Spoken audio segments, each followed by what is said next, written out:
clubs here at Cal Poly, and this isn't including both Greek Life or ISOs, which are independent student organizations.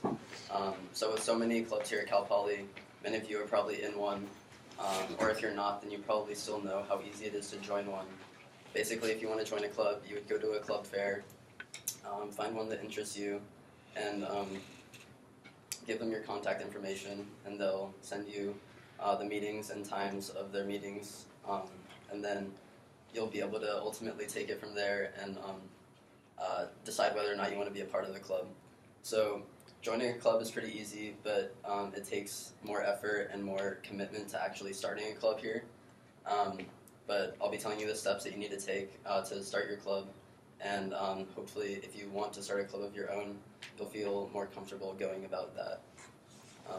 So the first step is doing a club search, basically making sure that there isn't already a club that exists that's similar to yours. In the search, you go to the Cal Poly Club's website and just search, and it's pretty easy, but it's pretty important just so you don't waste your time trying to go about making a club that already is existing here at Cal Poly. So once you've made sure that there's no other clubs that are like yours, you got to get some members and an advisor to be a part of the club. So you need 8 people total, and then that can be including yourself. So you need 7 other friends, and that part isn't that hard. If you have 7 other friends or classmates with similar interests as you, that will be willing to be a part of your club. But getting a faculty member that's willing to sacrifice their time to go to club meetings and events might be a little bit more of a challenge. So once you've found 7 other people to be in your club and a faculty member to be your advisor, you need to do the paperwork. That's basically the application process of getting your club approved. So there are 2 forms. The first one is this one right here, the petition for university recognition, and it's basically just like your club name, the list of the 8 people who are going to be involved, and the signature from the dean of students, and the signature of your faculty advisor. So that one's pretty easy. Then the second one is the bylaw statement of your club, and in this one you basically outline your club's purpose statement and discuss any policies that your club will have, such as officer elections and meeting times and ways of funding.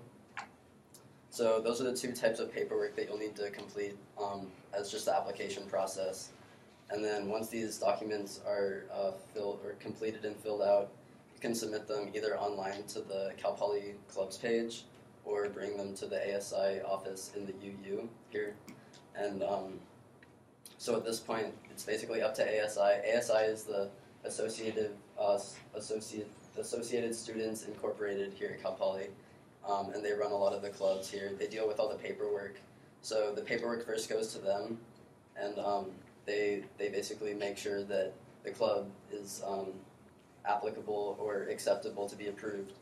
And then once they determine that, they'll send the bylaw statement to be analyzed further by the assistant director of clubs and organizations here at Cal Poly.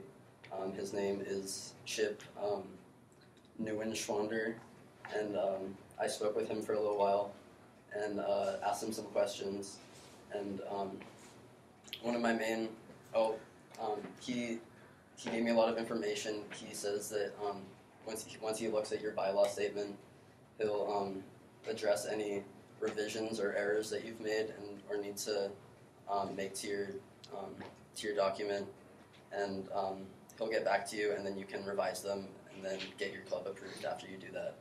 So when I talked to him, my main question was how long it takes to get a club approved here at Cal Poly, and he says that it's basically all on the students, their diligence in filling out the forms that they need and turning them in and addressing all the revisions that he suggests that they make.